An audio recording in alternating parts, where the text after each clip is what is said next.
नमस्कार, मी प्रशांत कदम. मित्रांनो, आजचा आपला जो विषय आहे तो विद्यार्थी, पालक आणि शिक्षक या सगळ्यांच्याच दृष्टीनं अत्यंत महत्त्वाचा विषय आहे. केंद्र सरकारच्या पातळीवरती एक महत्त्वाची घडामोड काल घडलेली आहे.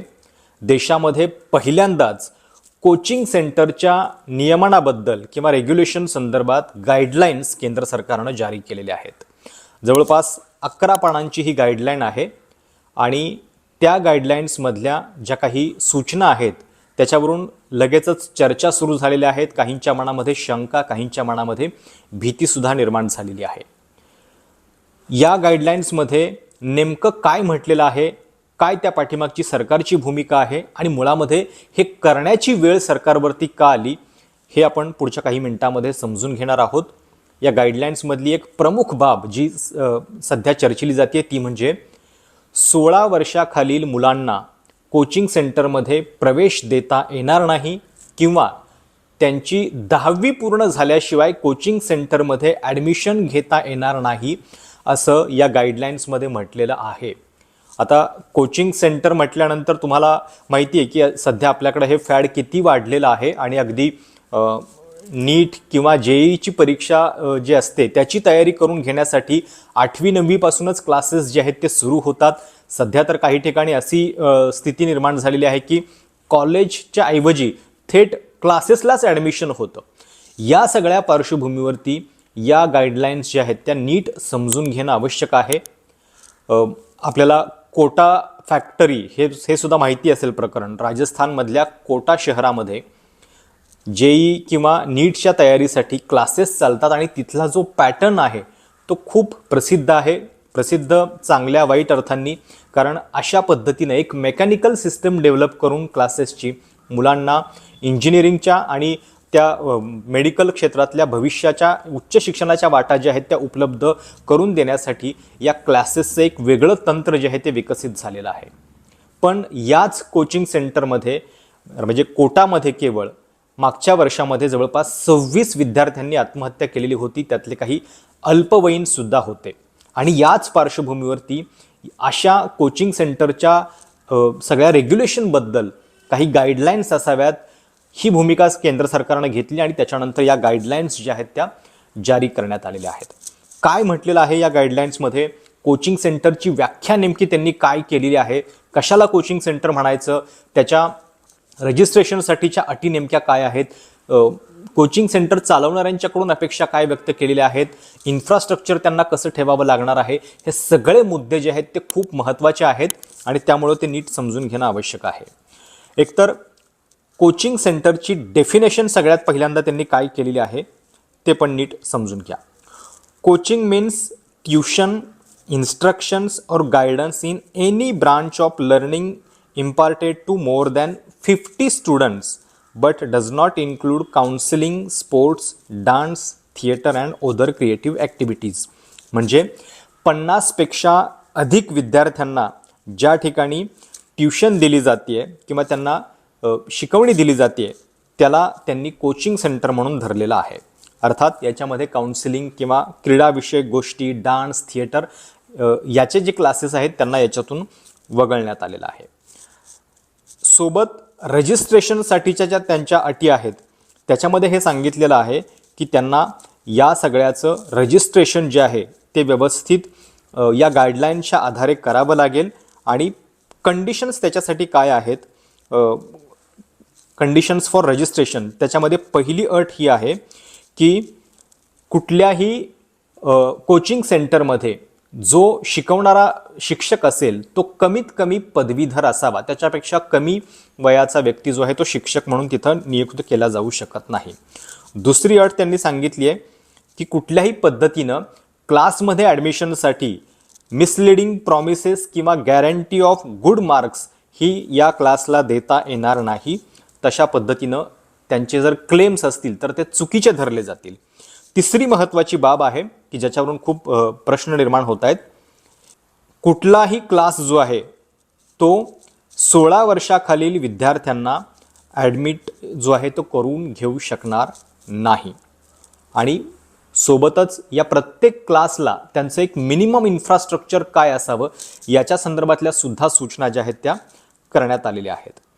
म्हणजे विशेषतः आपले नीट आणि जेईच्या ज्या परीक्षा असतात त्या 12वी नंतरच असतात, पण त्याची तयारी जी आहे ती आधीपासून होत असते. पण आता केंद्र सरकारच्या या गाईडलाईन्स सांगतात की किमान 16 वर्ष पूर्ण झाल्याशिवाय ॲडमिशन जे आहे ते देता येणार नाही किंवा 10वी पूर्ण झाल्याशिवाय. सोबतच प्रत्येक क्लासच्या ज्या फी असतात, आता त्या किती लाखांमध्ये असतात हे तुम्हाला माहिती आहे की हल्ली म्हणजे शिक्षण इतकं महाग झालेलं आहे, त्याच्यामध्ये कोचिंग सेंटर्ससुद्धा वेगवेगळ्या पद्धतीने आपला फायदा जो आहे तो उकळण्याचा प्रयत्न करत असतात.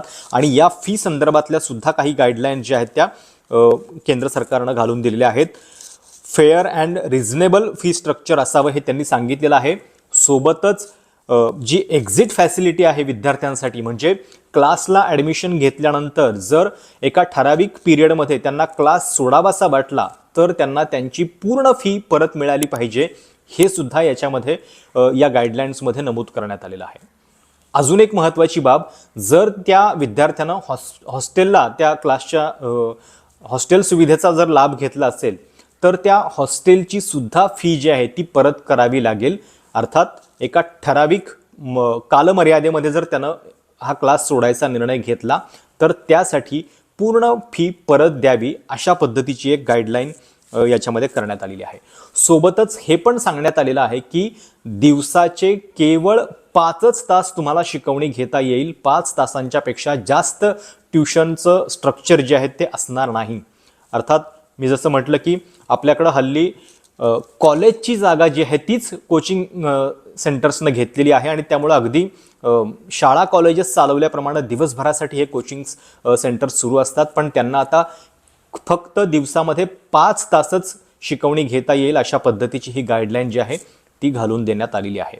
दुसरं म्हणजे विद्यार्थ्यांच्या मेंटल हेल्थसाठी सुद्धा त्यांनी काही इतर करिक्युलर ॲक्टिव्हिटीज कराव्यात, त्यांचं समुपदेशन करावं, हे सुद्धा याच्यामध्ये सांगण्यात आलेलं आहे. सोबतच इन्फ्रास्ट्रक्चर रिक्वायरमेंट्स काय असाव्यात हे सुद्धा याच्यामध्ये व्यवस्थित सांगण्यात आलेलं आहे की प्रत्येक विद्यार्थ्याच्या पाठीमागं मिनिमम 1 स्क्वेअर मीटर एरिया जो आहे तो ॲलोकेट असला पाहिजे आणि त्यानुसार विद्यार्थी संख्या आणि त्या क्लासची रचना, कारण एकाच इमारतीमध्ये अशा पद्धतीनं विद्यार्थ्यांना कोंडून हे शिक्षण देता येणार नाही, हे सुद्धा सांगण्यात आलेलं आहे. तिथं फायर सेफ्टी व्यवस्थित असावी, CCTV कॅमेरेज असावेत, यासुद्धा इतर गोष्टी ज्या आहेत त्या त्याच्यामध्ये नमूद करण्यात आलेल्या आहेत.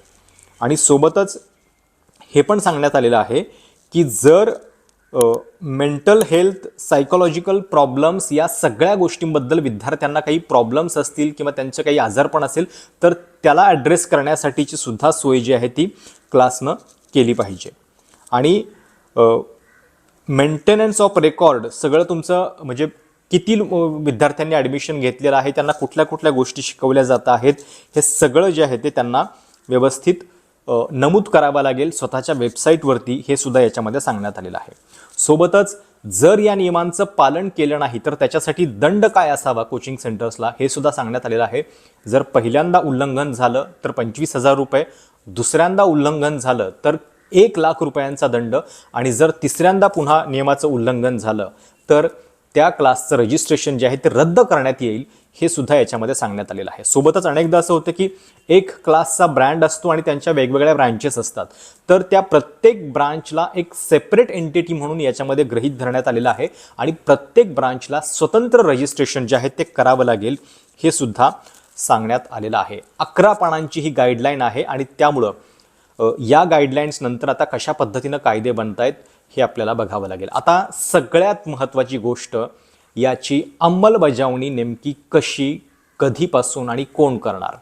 तर एक लक्षात घ्या, एज्युकेशन हा जो एक विषय आहे तो आपल्या कॉन्करंट लिस्टमध्ये आहे, म्हणजे समवर्ती सूचीमध्ये आहे, ज्याच्यावरती केंद्र आणि राज्य हे दोघेही कायदे करू शकतात. केंद्र सरकारच्या या गाईडलाईन्स आहेत राज्य सरकारसाठी, राज्य सरकारांनी या गाईडलाईन्सच्या आधारे इम्प्लिमेंटेशन करावं अशी केंद्राची सूचना आहे. त्यामुळं प्रत्येक राज्यामध्ये या सगळ्या संदर्भातला कायदा जो आहे तो त्या राज्यांनी करायचा आहे आणि त्यासाठी मार्गदर्शक म्हणून या गाईडलाईन्स असतील. त्यामुळं लगेच उठून या सगळ्याची अंमलबजावणी होईल असं नाही, पण केंद्र सरकारनं या सगळ्या पार्श्वभूमीवरती की ज्या विद्यार्थ्यांच्या आत्महत्यांचं प्रमाण वाढलेलं आहे, अनेक क्लासेसमध्ये आगीच्या घटना, अगदी काल परवाची घटना आहे मध्य प्रदेशमधल्या इंदोरची, या सगळ्या पार्श्वभूमीवरती या गाईडलाईन्स आणलेल्या आहेत. सोबतच काही राज्यांनी याच्या आधीच कायदे केलेले आहेत. त्याच्यामध्ये सरकारने इथं उल्लेख केलेला आहे की बिहार, गोवा, यूपी, कर्नाटक आणि मणिपूर या सगळ्या राज्यांमध्ये, राजस्थानमध्ये coaching institutes control and regulation bill हे त्या राज्यांचे आहेत. त्या सगळ्या पार्श्वभूमीवरती अजून काही महत्त्वाच्या तरतुदी असाव्यात यासाठी केंद्र सरकारनं या गाईडलाईन्स ज्या आहेत त्या घालून दिलेल्या आहेत. त्यामुळं कोचिंग सेंटरचा सध्या ज्या पद्धतीनं सुळसुळाट झालेला आहे, त्यांच्या वाढत्या फी, शाळेपेक्षा सुद्धा त्यांचं वाढतं महत्त्व आणि विद्यार्थ्यांच्यावरती, पालकांच्यावरती असलेला या सगळ्या कोचिंग क्लासेसचा दबाव, एक आपला शेजारी गेला की आपला विद्यार्थी पण तिथं गेला पाहिजे यासाठीची सगळी चढाओढ, या सगळ्या पार्श्वभूमीवरती हे रेग्युलेशन, हे नियमन करण्याचा प्रयत्न केंद्र सरकारनं या गाईडलाईन्सच्या माध्यमातून केलेला आहे. अर्थात या गाईडलाईन्स आल्यानंतर त्याला एक वेगळ्या पद्धतीनं प्रश्नांकित सुद्धा केलं जातं आहे.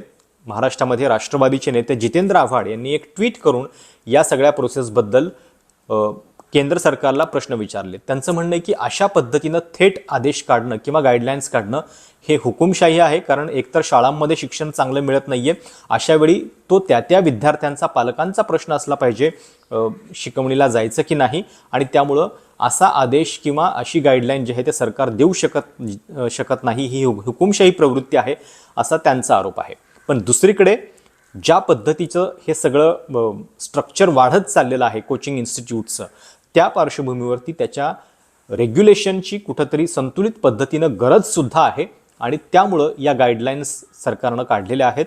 आता पुढे राज्य सरकारं त्या पद्धतीनं कसं इम्प्लिमेंटेशन करतात हे आपल्याला बघावं लागेल. आणि खरोखर 16 वर्षाखालील विद्यार्थ्यांना कोचिंग इन्स्टिट्यूट्समध्ये बंदी, म्हणजे 10वी नंतरच हे कोचिंग इन्स्टिट्यूट सुरू करण्यासंदर्भात केंद्र सरकारची ही गाईडलाईन्स सांगते. त्याचं किती पालन होतं आहे हे देखील आपल्याला बघावं लागेल. तुम्हाला काय वाटतं, कोचिंग इन्स्टिट्यूट्स आवश्यक आहेत की नाहीत, आणि केंद्र सरकारचा हा निर्णय योग्य आहे की नाही? तुमच्या या संदर्भातल्या प्रतिक्रिया काय आहेत कमेंट्समध्ये आवर्जून कळवा. आणि हा व्हिडिओ लाईक करा, हे चॅनल सबस्क्राईब करायला देखील विसरू नका. स्वतंत्र निर्भीड पत्रकारितेचा हा प्रयत्न आहे. अधिकाधिक लोकांपर्यंत पोहोचवण्यासाठी सबस्क्राईब नक्की करा. धन्यवाद.